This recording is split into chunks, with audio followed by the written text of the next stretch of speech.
You might not know it, but child sex trafficking is happening right here in the Brazos Valley. We see new efforts cracking down on the crime. Plus, President Biden signing a new executive order. We see how it connects to Vanessa Guillen. And the Texas Supreme Court has a date on abortion hearing. We find out when. Your KRHD News starts right now. Connecting the Brazos Valley. This is KRHD News. A lot of us might not know it, but child sex trafficking is happening in our communities. Thanks for joining us tonight. I'm Hallie Jones. A new law enforcement program in Brazos County is trying to keep our kids safe. 2 years ago, several law enforcement agencies and nonprofits in Brazos County and the governor came up with an action plan for responding to child sex trafficking incidents. Those protocols have been written up and were finalized this month.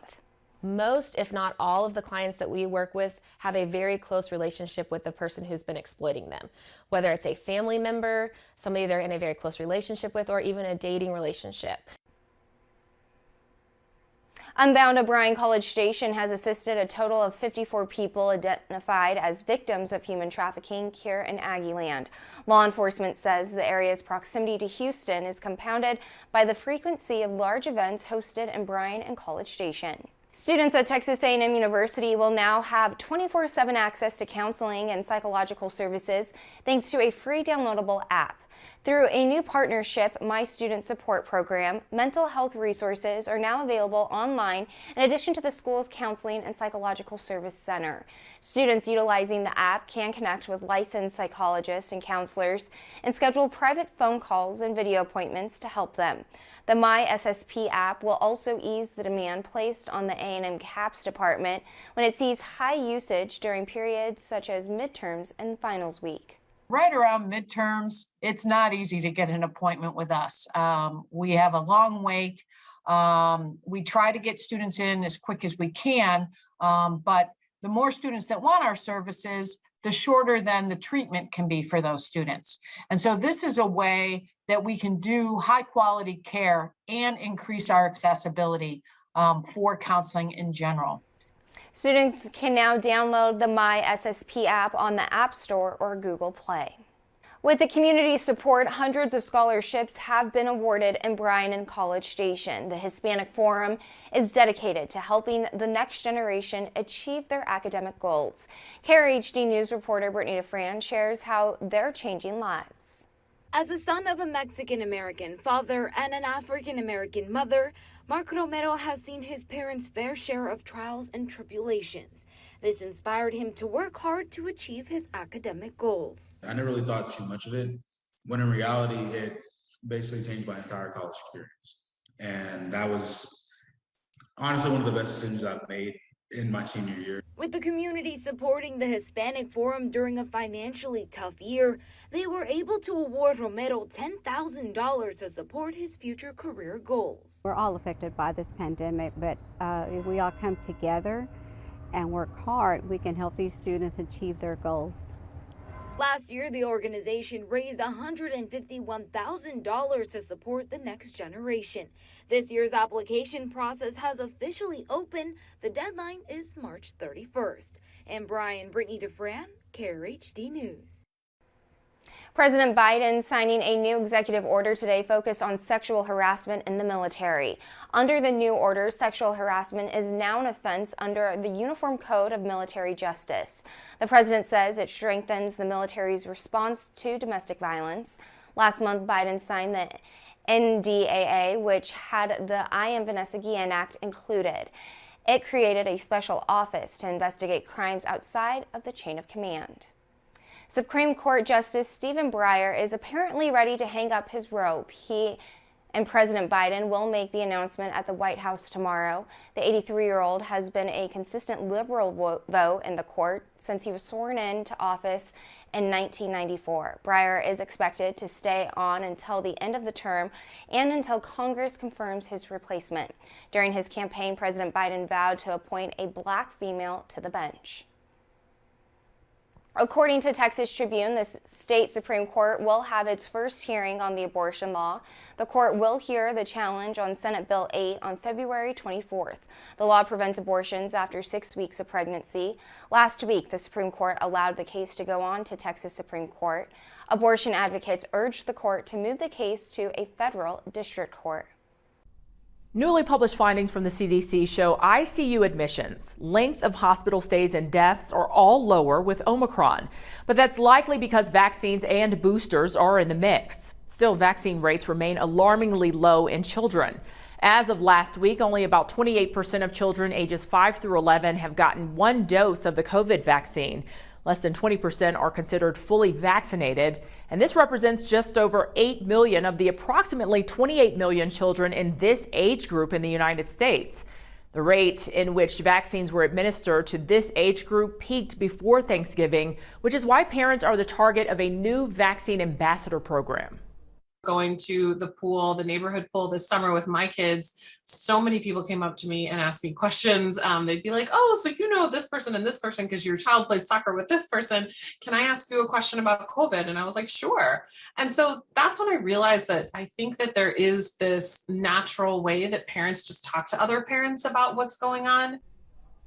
Mom of two and Johns Hopkins behavioral scientist Rupali Lame studies vaccine hesitancy and behavior. Now, she's the instructor of the online training program for how to talk to parents about COVID-19 vaccines. The idea is to give accurate information and confidence to talk to anyone who may be hesitant or misinformed. It comes at a time when more children are getting sicker from COVID. I think the message for so long was that great news, COVID is mild in children, and that's not really the case with this current variant. A parent advisory group helped design the course. It's short slides, animated videos, and additional resources on topics people may want to learn more about. She addressed one of the biggest concerns she hears. They say, well, the vaccine was developed in so-and-so time. So we try to go through the process and explain that coronavirus vaccines actually have been in development for more than 20 years. We were able to leverage different technologies to be able to bring a vaccine to the market very efficiently because we were in the middle of a pandemic. The course is free and available on Coursera. Just search COVID and parents. Gun owners are now expected to carry liability insurance in one city. Next in our lineup, how advocates hope it helps to curb gun violence and why some legal experts say it may not be that impactful. The man who federal agents say sold a gun to the Texas synagogue hostage taker is in jail tonight. 32-year-old Henry Williams made his first appearance in federal court in Dallas today. He is charged with being a felon in possession of a firearm. According to a criminal complaint, Williams admitted selling Malik Fazal Akram a handgun on January 13th for $150. 2 days later, Akram took 4 hostages at a Jewish synagogue near Fort Worth. Williams told authorities that Akram told him he wanted to try and get money from someone who owed him. The leader of the Oath Keepers, accused of trying to overthrow the 2020 presidential election, will remain in jail until his trial later this year. That's a ruling from a Texas magistrate judge today. In a statement, the judge said Stewart Rhodes has continued his, quote, advocacy for violence against the federal government. Rhodes has pleaded not guilty. A blood test may help determine exactly who will suffer from long COVID. A small study published in the journal Nature Communications found people with long COVID have lower levels of certain antibodies in their blood soon after they're infected. Researchers say large studies still need to be done, but being able to identify long COVID earlier could mean better treatment. A new study shows Moderna's COVID-19 vaccine booster shot remains durable against the Omicron variant after 6 months. However, researchers did find the antibody protection wanes. It is 6 times lower 6 months after getting boosted. Researchers also found the neutralizing antibody levels declined against Omicron much faster than against the dominant strain of the virus circulating 2 years ago.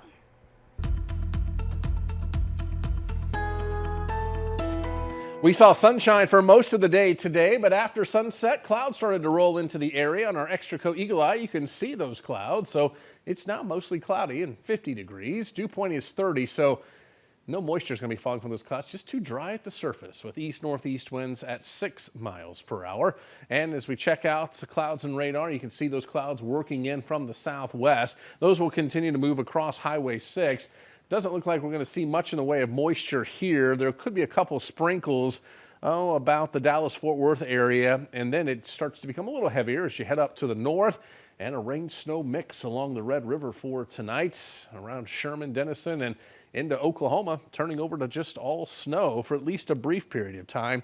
And that system's moving east, so not moving our way. So we'll see some clouds through the overnight. Then we'll break out late tonight going into tomorrow morning. That's when I think temperatures will fall into the 30s for most of us. Then the clouds return as we move into Thursday afternoon. Still going to be decent out there. Highs will be into the mid to upper 50s across the area, maybe touching 60 in a few locations as well.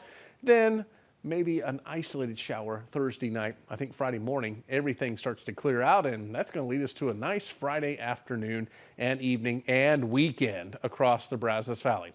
So tonight, temperatures falling into the 30s, 34 in Hearn, 33 in Madisonville, maybe below freezing in Centerville. Well, they'll clear out first. 37 for Bryan College Station.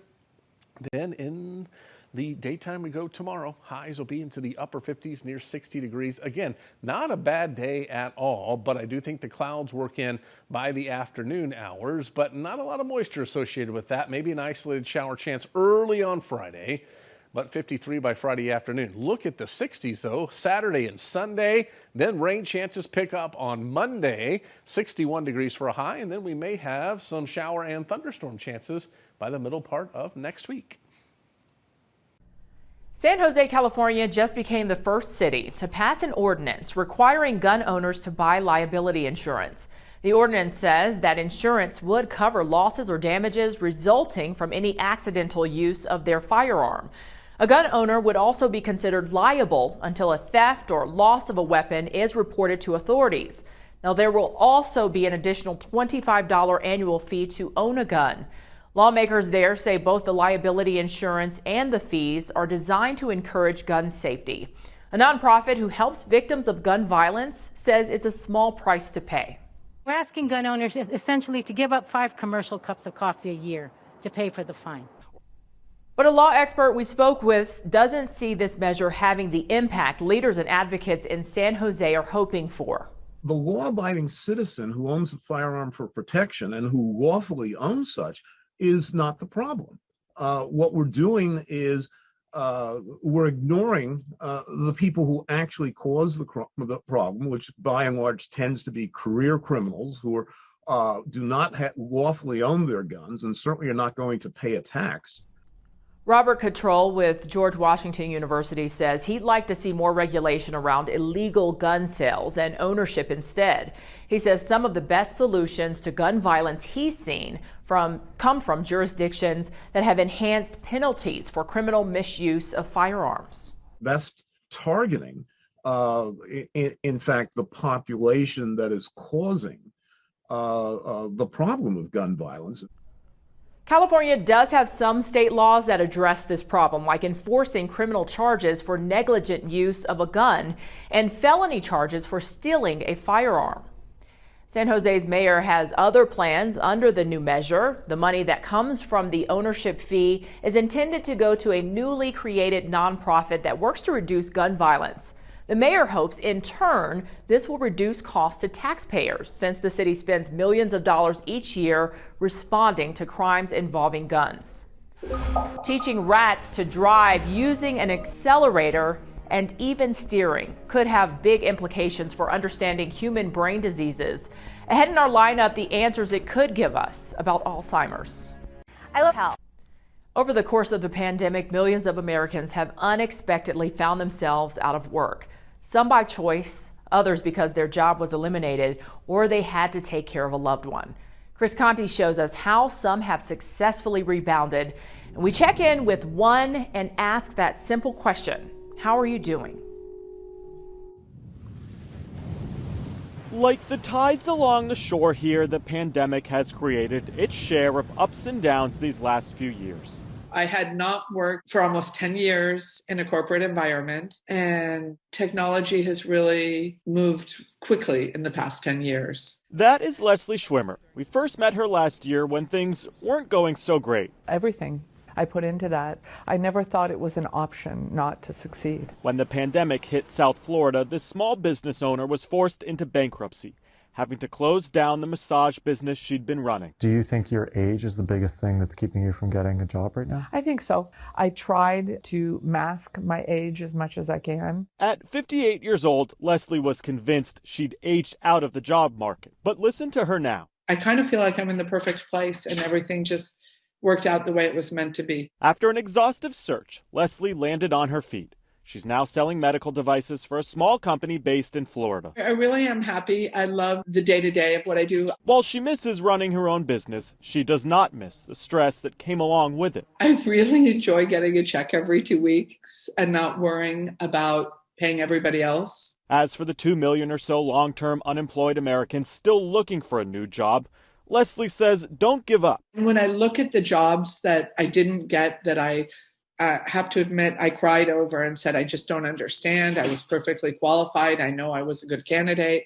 And when I analyze them now, as opposed to where I am, I think that, again, I'm where I should be. For Leslie, being asked, how are you doing, is something she really enjoys answering now. I loved what I did before, but I really like this new challenge, and I hope that I do it for many, many, many years. Amid all the ups and downs of this pandemic, some good news off the horizon. I'm Krhd. Refunds are coming for customers of an online loan company with shady practices. The Federal Trade Commission sued Avant for a number of issues that include falsely advertising it would accept debit and credit cards for payments, charging customers additional interest, withdrawing money from customers' accounts without authorization, giving deceptive payoff quotes, and trying to collect more than what was owed. As part of the settlement, more than 17,000 customers will get checks averaging a little more than $200 each. Some days it can feel like we're all part of a giant rat race. But there's one place where the rat race is actually part of everyday life, literally. Maya Rodriguez introduces us to a group of scientists training rats to drive and how it could have huge implications for your loved one's health. What we're looking at here is a coronal section. Inside this lab, all that matters is brain matter. We're interested in neuroplasticity, how the brain changes throughout our lives. Dr. Kelly Lambert is a professor of behavioral science at the University of Richmond in Virginia. She studies brains for a living. Several years ago, she was presented with a question. That one we won't need for now, but we can. Can you teach a rat to drive? Yes, a rat. And in the beginning, I thought, well, I'm not sure that I'm interested in that. I'm interested in natural behavior, and I haven't seen rats out in the wild driving cars. But then she started thinking about it. We drive cars. We've learned this skill, and our ancestors weren't driving these cars. Once you start thinking about a rat driving a car, you can't not think about a rat driving a car. And that is how a literal rat race came to life. All right. That's it? Yeah. There you go. These rats in these tiny cars are now trained to drive. Why would a rat want to do that? So the currency in our lab is Fruit Loop cereal. With a treat waiting at the other end of the racetrack, several years ago, researchers began training the rats how to drive backwards and forwards using tiny pedals. It's a very gradual process. You get in the car and you get a piece of a Fruit Loop. You approach where the steering mechanism is and you get a Fruit Loop. Now they've added a twist: power steering. They're quite adaptive, smart animals. So we start requiring more and more of these animals. So eventually they know I have to get in the car, activate the driving mechanism, and drive to the target, and then I will get my Fruit Loop. I'm in here a few times a week at least. Student Erin Burns works with the rats in the lab. I think what I like best about working with the rats is their individual temperaments. Besides the obvious, I mean, who doesn't like watching a rat drive?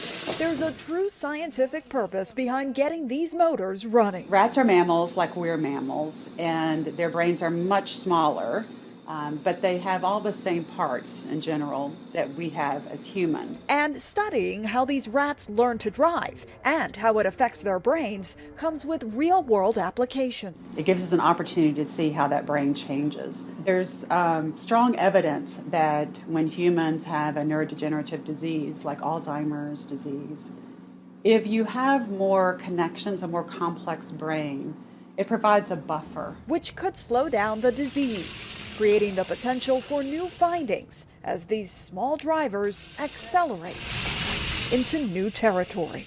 In Richmond, Virginia, I'm Maya Rodriguez. There you go. Maya, thank you for that.